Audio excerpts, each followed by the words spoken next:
What's up, y'all? My name is Devontae, and I sacrificed my time so you don't have to. I was going to jump directly into a big-ass monologue and talk about how I feel in regards to AEW, in my own opinion, and how fanboys should not consistently have to downplay AEW struggles by giving you anecdotal evidence or their opinions in regards to how they personally feel about AEW.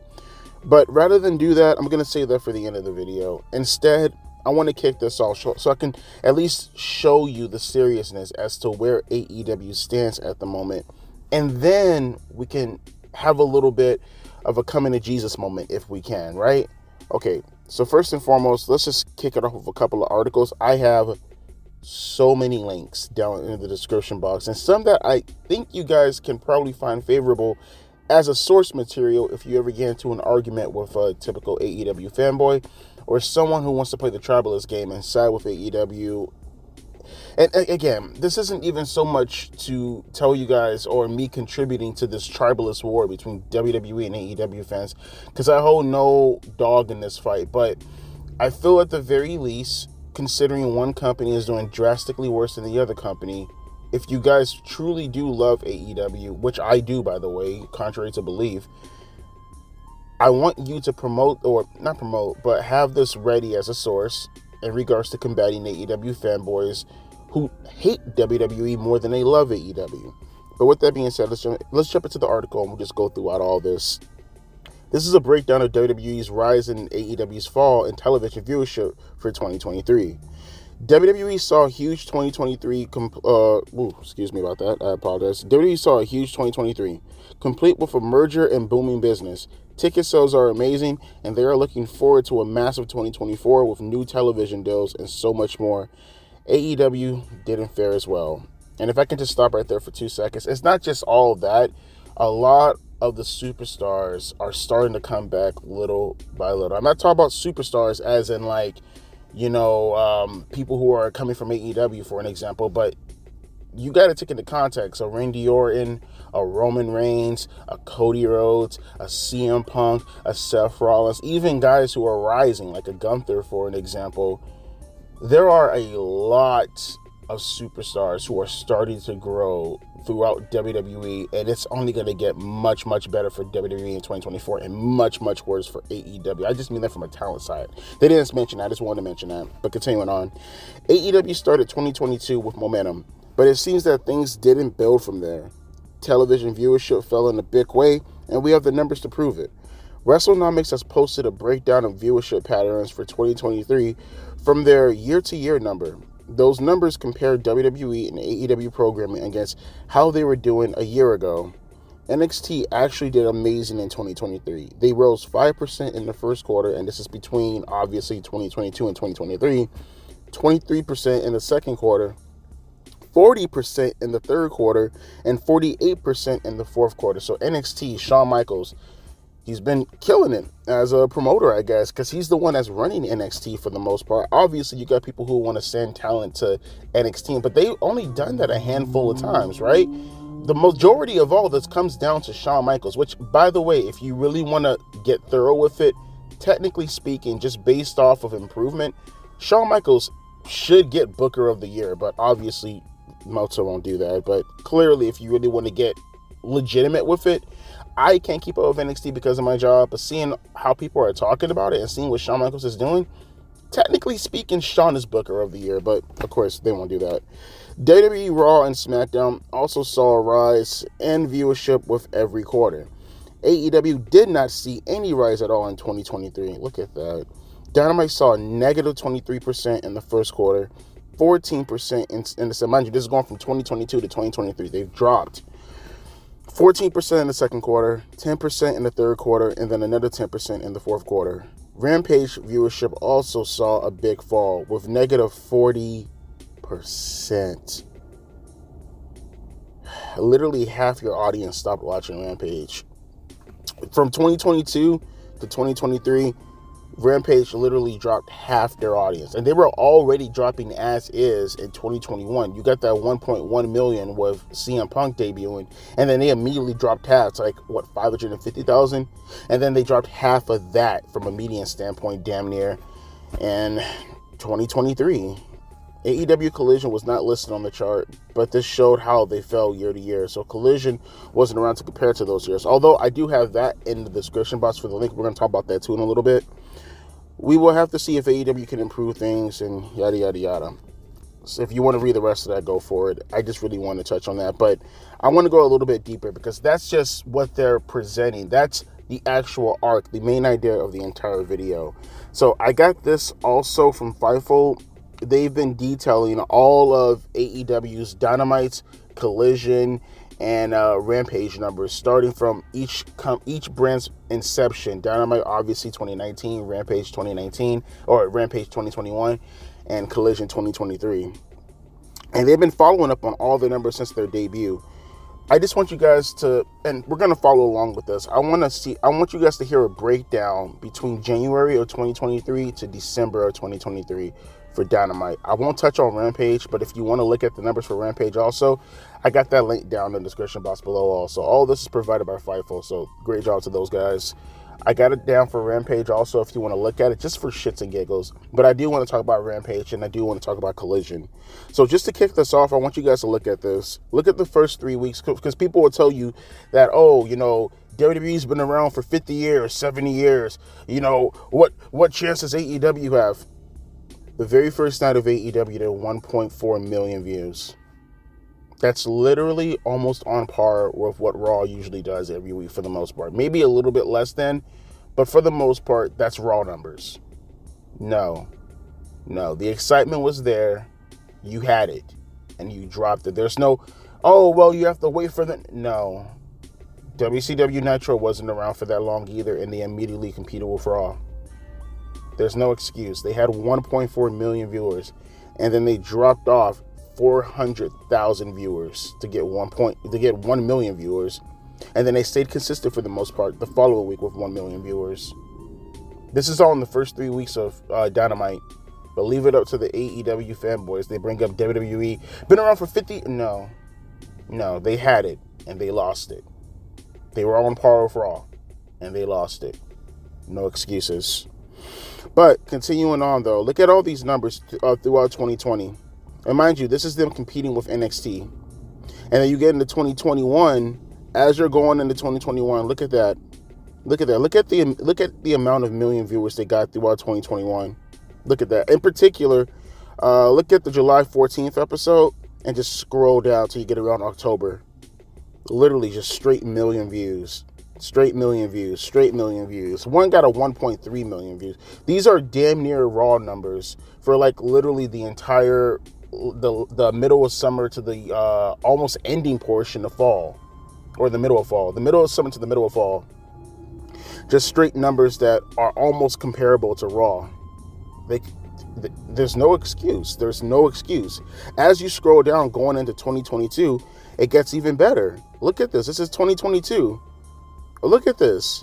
Just straight 900,000s and millions. Straight 900,000. Really, the entire 2022 was just straight 900,000s and millions. Straight 900,000s and a million. Straight 900,000 million. 900,000, 1 million. 9,000. Look at this.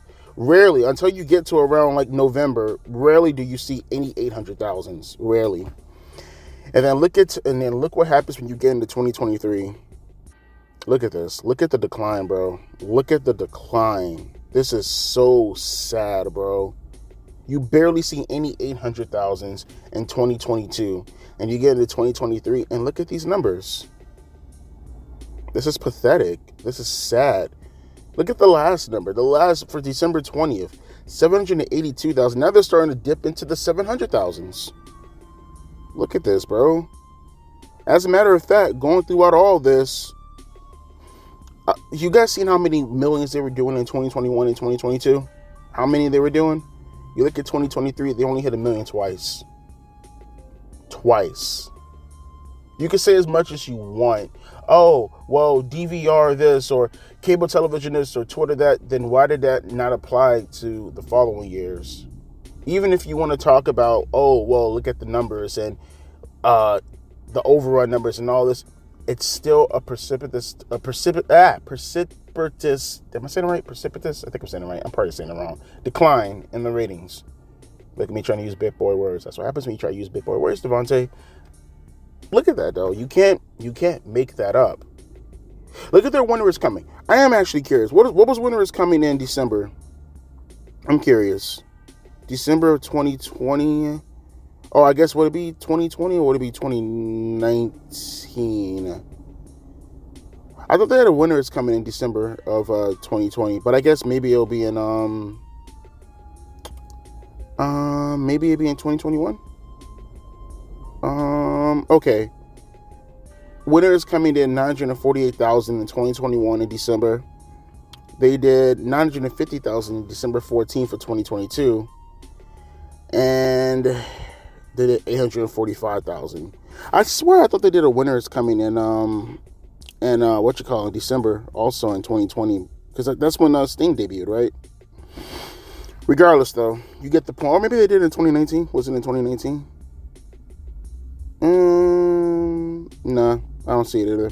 But you get the point, though. You see the drastic decline when it comes to the viewership numbers. Now, I want you guys to look at Collision's numbers. Just for shits and giggles. You can look at Rampage. I don't think Rampage is that big of a deal, honestly. But actually, before we read the Collision numbers, let me do you guys a favor. There is an article that I want to read for you guys that's in regards to Collision. Hang on. Hang on. Am I doing it right? Okay, Collision's numbers. This is from PW Torch, by the way. AEW, so they're talking about the total viewership numbers, the key demo rating, the season average for the overall 26 weeks. So this is Collision pretty much its entire year's run from June to pretty much now for the most part. It says it starts at December 9th, but it's 3 weeks away from the end of the year, so there's no reason to not want to use this as a great source material. Last Saturday's, which would have been December 9th, episode of AEW Collision drew an average of 455,000 viewers, in line with 451,000 the prior week. The average viewership since the start of September is 419,000, although that includes several episodes that aired outside of the usual time slot or up against a WWE Live PLE. The series' average viewership after 26 weeks is 484,000, peaking or including the peak rating on 1 week of 816,000. In the core 18 to 49 demographic, it drew a 0.14 rating, matching the previous week's rating. The average since the start of September is 0.12. The series average after 26 weeks is 0.15. The episode featured 2 Continental Classic matches between Ethan Page versus Kenny Omega, Willow Nightingale versus Mercedes Martinez, among other matches. Mind you, you look at the 7-day total period and you look at what they were currently doing from what point to what point. We're talking about a gain of, which is kind of weird because I'm not sure how they did these numbers. Because it says from November 4th, let me see. Totals for, okay, it said 88,000, which is up and 400. Okay, well, I don't know how they actually determine these numbers because one says it's a decrease of damn near 106,000, but then they'll say that it's up 121,000. But again, the article is down below. I just want you to understand the position of what I'm discussing right now in regards to the median for Collision, but it gets a little bit more deeper because I want you guys to see the Collision numbers for what they're worth also from June of 2023 to now. So it kicks off, which you see a pattern here. Mind you, Collision is a secondary show. It starts off at 816,000 viewers, but I want you guys to understand the pattern that usually goes with AEW to show you guys that at the very least, the initiative is there for the customers or for the crowd or for the fans to engage with AEW. So they'll come and then they'll see the product for the first time, and then it'll just drop off drastically. So I had 816,000 viewers on the first episode back in June 17th of 2023. Obviously, that was the episode Punk was on. And then the following week, it went to 595,000, dropping, like 220,000 views around that. So, again, Dynamite, I just don't, and I hate when fans say this, because again, they just don't know what they're talking about. You can bring up WWE's legacy as much as you want as a comparison. What you can't take away is the fact that, for the most part, people do engage with Dynamite, and when they see the product, it falls off immediately the following week. They have nothing to hold on to the fans for them to come back the following week. They have no cliffhangers. They have no incentive to want to watch the following week. What does that tell you about the product? It hits a high, an incredible high, and then it just never sees even half of what that high was at the very, very beginning. It happened with Dynamite. It happened with Rampage. It happened with Collision. What does that tell you? Now, look at these numbers as it starts to gradually go down. Look at this.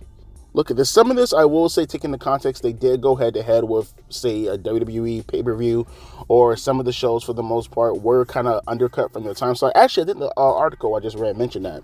So take that into context. But even if you don't take that into context, look at the average viewership numbers for some of these shows. Look at this. If you take, let's just be good faith and just say that most of these were going up against, or not most, let's just say some of these were going up against pay-per-views and different time slots and whatnot. Okay, but even for the shows that are at their highest, which I would presume were not competing against anything, 600,000, 500,000. I'm pretty sure most of these 400,000s weren't competing against anything, right? I can understand the 200,000s and the 300,000s, but the 400,000s? Nah, you can't fool me with that one right there. That's half of what they were when they debut. That's another pattern. They lose half, 50%, 40 to 50% of their entire audience retention from the beginning or the debut of their initial episode. That has been a pattern. Whether you're talking about Dynamite, whether you're talking about Rampage, whether you're talking about Collision, that is a consistent pattern. They don't just lose, like, say, a decent chunk, like, say, about 20%, 15%, 5%, something that you kind of understand is going to come with the territory. Some may say that you should be increasing if you are the type of product that fans will be engaging with. But for the majority of people, okay, fine, it decreases. It's fine, whatever. They drop 50%. They do what WWE did to their company in 10 years in 1 week. What do you say about that, bro? What do you say about that? Now, again, if you want to look at Rampage's numbers, by all rights, go ahead. And this brings me to my last talking point before I give you my entire consensus about this entire video. I want to talk about MJF, because I already touched on him, and I made a video a couple of days ago talking about him being a mid-carder if you were a kid at WWE, but I really want to touch on MJF. A couple of months ago on my old channel, Millennial Smart, I made this video where I called MJF the lowest drawing champion in arguably professional wrestling history, considering that he's on the lowest drawing show, mainstream-wise in professional wrestling history. One can only presume that he's the lowest drawing champion in wrestling history. I want you guys to understand, and I got this article right here. I'm not trying to shit on MJF. I'm not even trying to shit on AEW. I promise you I'm not. You may take it like that, but no, this is a concerned fan. A fan of AEW. Concerned by the fact that you have AEW fanboys who just refuse to acknowledge the objectivity of the numbers that are right in front of your faces, because there are consequences behind this, folks. We'll talk about that in a minute. I did link this article. I remember linking this article in the MJF lowest drawing champion video I did a couple of months ago. But let me just reiterate this. So some of you guys who are newer, maybe you didn't see the video, maybe you forgot what the video was talking about. I want you guys to look at this, and I want you guys to understand this. Mind you, this is up until April of 2019, or April 19th of 2023. I did that video, I believe June, if I'm not mistaken. Maybe July. But I want you guys to understand, even though it stops at April 19th of 2023 to give you a legitimate median of MJF's average viewership numbers, understand between April 9th, you have the viewership chart right there if you want to look at it, it has drastically dropped in its median. So one can only presume, well, not presume, that is true. What you see right here, as far as MJF's numbers in comparison to Moxley's numbers, and compare to Hangman Adam Page's numbers, in comparison to Kenny Omega's numbers, what you can only presume is that with MJF, the numbers have gotten even worse from that point. Now, I'll be charitable and I'll say, okay, well, maybe overall you can look at MJF and you can say, well, look at his segments in particular, Devontae. And like I touched on that video, okay, well, you tell me. MJF likes to talk about he's one of the highest viewership getters for his, for his segments and stuff like that. It doesn't seem to translate pretty well over the YouTube. I think I talked about this already, but I don't believe MJF has a segment with him carrying the segment. I don't believe there's anything in the top 100, at least the last time I checked, which was like a month ago, if I'm not mistaken. Or, I think it was a little bit further back, because I did another MJF video a couple of months ago talking about this on this channel right here, one of my earlier videos on this channel. But if I remember correctly, I don't think things have changed drastically. I remember going down YouTube's viewerships, or YouTube's popularity video, their most popular videos. There's not one video of MJF carrying a segment that's in the top 100 biggest videos AEW has at the moment and on their YouTube channel. So we're looking at this segment by segment, right? So what is it? Does television don't matter anymore and you have to look at the internet? Okay, well, I looked at the internet and you know what I see? I see not one segment that MJF is carrying that is in the top 100 most popular videos on AEW's YouTube page. Those are segments, right? You told me to look outside the TV, right? Okay, that's what I did. I don't see MJF in the top 100 with him carrying a segment. And even with him in a segment, we'll say a John Moxley or a CM Punk, it's like less than 5. Less than 5 with MJF in there. Segment by segment, right? That's what you told me, right? Television doesn't matter, right? No, television does matter. So don't embarrass yourself even further by bringing up those stats. I'd rather just say that MJF has dropped overall as a drawing champion to get people involved to want to watch the show. That's how I like to look at it, because then you could say, well, there are other people in that segment and you can blame those people along with MJF. He doesn't get the brunt of that. You people don't even understand when you bring up things like look at segment by segment, don't focus on TV. You hurt your argument even further because you're actually burying the superstar even more by saying that all the burden gets put on him. And it's even worse because all the burden gets put on him and you undercut your argument when we look at it from a segment by segment basis or when we go on YouTube outside of television. Yes, focus on the things that the company is using in order to get a big contract deal to pay these wrestlers. That's what I focus on. And I focus on that so I can not put the burden directly on the wrestler's shoulders. But of course, I'm the bad person, right? I'm the only one trying to be charitable, and these AEW fanboys, you're the ones who are trying to take up for your company, and you undercut your argument all the goddamn time. But again, I got the article right there if you want to read it. Well, it's not really an article. It's more so just pointing out the average viewership numbers between all the AEW World Champions. And MJF not only has this, but you look at it throughout the entire year with him being champion the entire year. MJF is one of the worst drawn champions in wrestling history, if not the worst drawn champion in wrestling history. Now that we have the entire median for 2023, he is by far the worst drawn champion in wrestling history. So, now let's have the coming to Jesus moment, because we have all that determined. All that is coming on now, right? You guys see the ratings. I can't provide any more proof than that.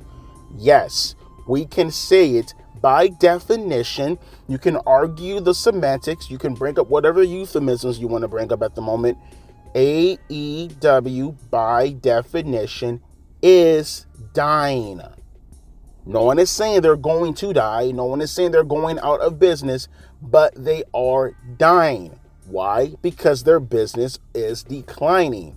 How? Objectively, you just heard me read the numbers. I left the links down in the description box for you to read along with me. I did not hide the ball on anything. I told you the numbers. I brought up all the year-end to the year beginning to the year-end numbers. I even went out of my way to provide you all the numbers from the previous years to show you a comparison by comparison. You have WrestleNomics, who have backed this statement up overall. I showed you the worst drawn champion in wrestling history, who's probably in correlation to all that. Not to say that everything goes on him, But, I mean, if you're the champion, one would presume, right, for any other champion, when the champion does good, they get credit. So damn sure they should get, lambasted if they're the ones who are carrying the championship when the company is doing bad. And don't get it twisted. This all comes back to Tony Khan's booking in the end of the day. I'm putting it on MJF because he's the world champion, but at the same time, who's booking the world champion? Don't get it twisted. I'm consistent in my messaging in regards to who I put the burden of proof on. Again, I like to be good faith about all this. But AEW fanboys, where do we go from here? Huh? Where do we go from here? Because like I said, it seems that the only people who are concerned about AEW are the ones you want to lambast as far as being bots. Now, granted, yes, you have trolls out there who want to go out of their way to make light of AEW. You have people who are retarded enough to want to say stupid shit like they want to see AEW go out of business. No, they're dumb as fuck and you should not be paying them any mind. They do not need your attention. Those are losers. Those are scumbags who want to see people lose their jobs. Fuck those people who say that AEW should. I want to see why. What benefit would it have for you to want to see AEW go out of business? Those are idiots. But for the people who bring these things up, and they do have concerns, and they do have ideas that they want to see at the very least be presented, not the very idea, like you have to do it step by step how they want it to be done, but objectively, considering how your numbers are doing when you're focusing on in-ring action, they're talking about seeing more than what you're trying to appeal to them from a sports-oriented standpoint, when in the end of the day, you are sports entertainment. For people who are like, WWE, they're sports entertainment, they're embarrassed by the term wrestling. Well, it looks like AEW is embarrassed by the term sports entertainment, the thing that's going to get them over. For people to even want to see the sports-oriented wrestling that's choreographed and scripted. This is concerning. Yes, it is. People talk about television deals and what's going to happen when the time comes when TBS wants to renegotiate. What do you think is going to happen, huh? What do you think is going to happen when you see declining numbers in the manner of how AEW is declining? What do you think is going to happen? Well, a television station will be lucky to get their hands. Are they really? What? How do you know that? In comparison to what? Huh? What's your comparison? What's your context to bring something up like that? You know what I see usually when people start not engaging with any kind of product, when consumers don't buy a product, they get pulled off the shelf, they get canceled. That's how television shows work, you dunderfuck. That's how television shows work. Television shows work by drastically declining in numbers and getting canceled. And then where does AEW go? Look at TNA. Look at Impact Wrestling. Probably have the same dumb fucks saying the same shit. Actually, I can tell you, being on forums, the same dumb fucks for you little 24-year-olds, for you 18-year-olds out there who probably were busy swimming in your dad's ball sacks in 2010. Yeah, I do math great. Shut the fuck up. My point being is, though, okay, you're a little jits at the end of the day, okay? All right, you probably figured out what masturbation is for the first time, and now you're probably thinking to yourself, well, holy shit, I can make good use out of these fucking tweezers. Let me let you in on a little bit of a secret, okay? You're not saying anything different from what the Impact fans were saying about 10 years ago, 15 years ago, and look where they're at right now. Miss me with the nonsense and miss me with the bullshit. You hate WWE so badly, you're willing to just turn a blind eye to what AEW is doing by consistently making up excuses for them and creating a facade for them. I can understand the wrestlers for AEW doing that. I can understand Tony Khan doing that because at the end of the day, they're supposed to bash their own product. No, I understand where they're going through. But for you fanboys, at the very least, shouldn't you be expecting more so you can see your precious company thrive? I want an alternative. You want an alternative. How do you keep that alternative? You keep pretty much, for the most part, cheerleading its demise. Make it make sense. Open your eyes. Because at the end of the day, if these numbers keep going in the manner of where they're going up into that little, licensing deal with TBS and TNT in the middle of, I guess in the end of the 2024, what do you think, if they get way less money than what they're actually presented to have, are they not going to leave the station? Huh? I understand they have a stake within the company, but what good is a stake within the company if that stake is meaningless? Because literally everything that's going on within the company in itself is declining drastically. What good is stock if the stock is meaningless? If you guys are holding on to Bitcoin, right? Do you hold on to that Bitcoin when the value of that Bitcoin starts to go down? It's the reason why they call it shitcoin. I'd like to get some feedback and some thoughts from the AEW fans, from the AEW fanboys, more so than the WWE tribalists, because they're fucking retards also. You know, they're another one. They're another group. They care about the demise of AEW than they do about how good WWE is doing at the moment. Fuck those people too. But let me hear your thoughts and comments down in the description box below, or comment section, whatever the case may be. I feel like I approach this in really, really good faith. But of course, there are going to be bad actors who don't want to listen to what I'm saying. And, okay, cool. Do your thing. I'm going to continue watching wrestling, old wrestling, new wrestling, WWE, AEW. I'll be there next Wednesday to review the show to see if they present a good product. And if they don't, I will quit watching AEW. And you sit back and you pretend as if the world doesn't exist. Close your eyes and open your ears. Go for it. Whatever you don't see doesn't exist. Am I right? As always, my name is Devontae, and I'll be catching you fine gents later. Deuces, P. Ice.